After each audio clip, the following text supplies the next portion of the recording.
Assalamualaikum warahmatullahi wabarakatuh. Perkenalkan, nama saya Muhammad Fadil Syaputra dengan NIM 2023-31098.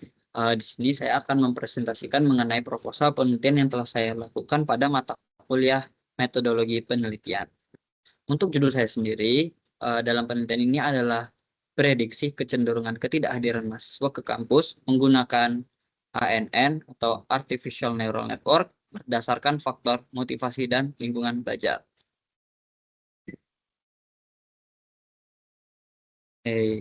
Selanjutnya, latar belakangnya, hal yang melatar belakangi saya untuk menggunakan judul ini yaitu yang pertama adalah yang pasti tingkat kehadiran mahasiswa di kampus ini merupakan indikator penting keterlibatan akademik. Namun beberapa tahun terakhir itu banyak perguruan tinggi yang menghadapi penurunan kehadiran akibat faktor internal seperti motivasi belajar yang rendah atau yang eksternal seperti fasilitas, metode pembelajaran, jarak jarak tempat belajar dan rumahnya maupun yang lain-lainnya, sehingga pendekatan konvensional itu kurang mampu untuk menangkap hubungan kompleks antar faktor ini, sehingga penelitian ini saya gunakan algoritma artificial neural network untuk memprediksi kecenderungan ketidakhadiran mahasiswa dan memberikan dasar bagi kebijakan peningkatan kehadiran. Selanjutnya, ruang lingkup penelitian ini, fokus penelitian ini sendiri difokuskan pada mahasiswa aktif di perguruan tinggi dengan tujuan untuk menganalisis kecenderungan ketidakhadiran ke kampus.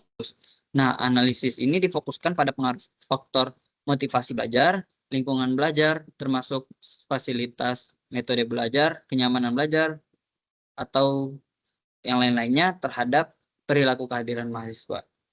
Selain itu, metode yang saya gunakan dalam penelitian ini adalah algoritma artificial neural network, yang mana ini adalah suatu algoritma dalam machine learning, yang mana algoritma ini adalah suatu metode prediksi yang mampu mengolah berbagai faktor secara simultan. Nah, hasil penelitian ini akan menekankan tingkat akurasi prediksi model ANN sebagai dasar dalam memahami pola ketidakhadiran mahasiswa dan menjadi referensi kebijakan peningkatan kehadiran.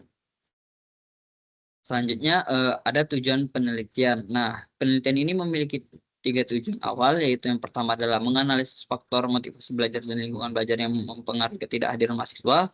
Yang kedua ada menerapkan ANN atau Artificial Neural Network untuk memprediksi kecenderungan ketidakhadiran mahasiswa.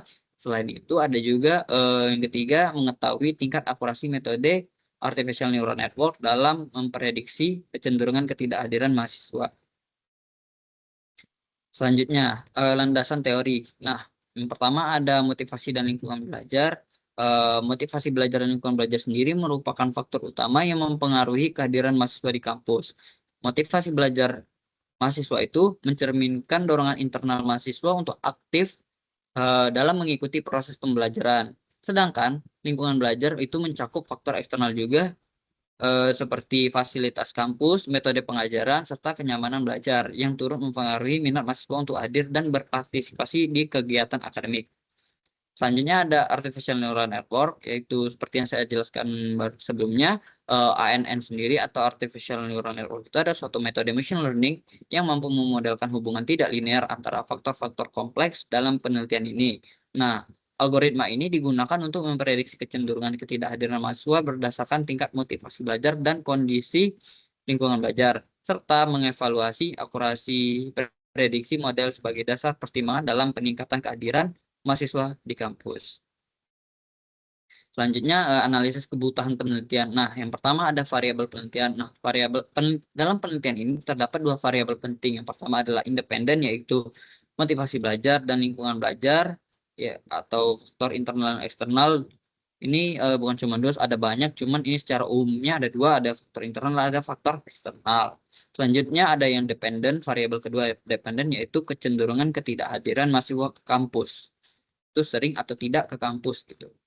Nah, untuk sumber datanya sendiri, data ini diperoleh melalui kuesioner mahasiswa aktif dengan skala Likert 1-5, yaitu sangat baik itu untuk 5, untuk satunya itu sangat buruk gitu. Jadi data kayak di kuesioner pada umumnya gitu.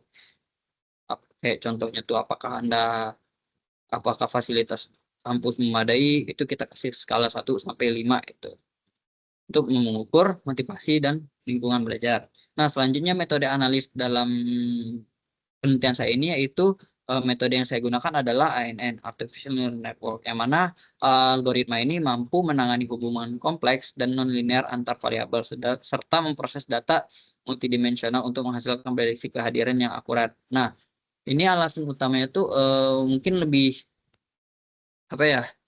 Lebih umumnya tuh kayak orang tuh kan ada alasannya ada alasannya tuh beda-beda gitu. Kampus tuh kenapa? Ada yang karena ini, ada karena itu. Nah, itu kita gunakan algoritma ini untuk melihat pola mahasiswanya gitu. Karena algoritma ini tuh sangat cocok untuk eh, penelitian yang seperti itu gitu. Oke, selanjutnya ada tahapan penelitian. Yang pertama pastinya saya akan mengumpulkan data. Setelah data terkumpul, saya akan melakukan pre-processing. Setelah data di pre-processing atau dibersihkan dan lain-lain, data yang bersih tersebut kita lakukan pembangunan model ANN. Nah, setelah kita buat model itu, kita lakukan pelatihan dan pengujian, dan setelah itu kita evaluasi modelnya dan analisis hasil. Setelah kita lihat hasil akhirnya, kita lakukan pembentukan laporan akhir.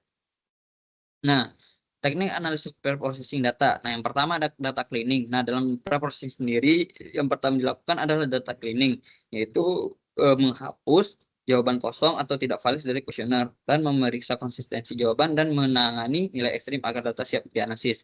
Hanya ada pembagian data, data dibagi menjadi 70 sampai 80%. Jadi misalnya ada 70% untuk tes, untuk data latih, sisanya itu untuk data tes nanti. Nah, jadi kita gunakan di sekitaran kita 70-80% untuk data latih, 20-30% untuk data ujinya gitu, untuk evaluasi data uji ini. Jadi kita bandingkan setelah dilatih data ujinya ini apakah sesuai sama data yang asli atau tidak gitu. Nah, terus untuk teknik analisis pembangunan model ANN sendiri, struktur modelnya itu ada pertama ada input layer, yaitu input layernya itu sesuai jumlah indikator motivasi belajar dan lingkungan belajar. Nah, itu kan input itu kan inputan, berarti sesuai dengan variabel yang akan digunakan nanti ada berapa banyak. Nah, selanjutnya ada hidden layer, yaitu menangkap hubungan kompleks dan nonlinear antar variabel di nonlinear antar variabel. Nah, disinilah kita lakukan proses gunakan algoritmanya gitu. Nah, lalu output layernya itu satu neuron yang sigmoid untuk prediksi probabilitas ketidakhadiran mahasiswa.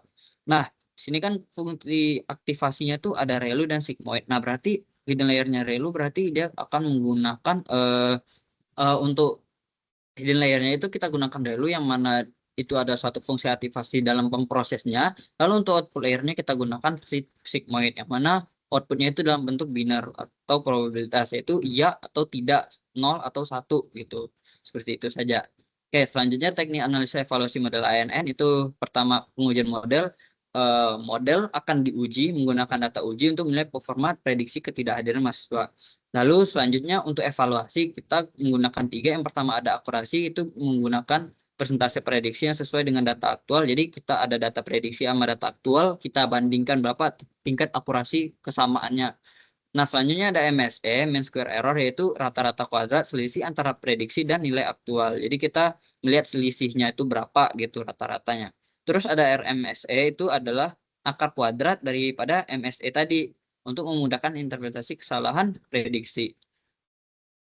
Oke, jadwal penelitiannya sendiri ini ada 8 minggu ya. Minggu pertama kita melancang kuesioner, minggu kedua sampai 3 kita mengumpulkan data, minggu keempat kita lakukan processing, minggu 5-6 kita melakukan model, kita rancang model dan implementasi modelnya. Lalu yang ketujuh kita analisis hasilnya itu. Nah, lalu di minggu terakhir kita melakukan penulisan laporan. Oke, mungkin ini saja yang dapat saya sampaikan. Jikalau ada kurang saya mohon maaf. Billahi taufiq wal Wassalamualaikum warahmatullahi wabarakatuh. Ah, edit Jing.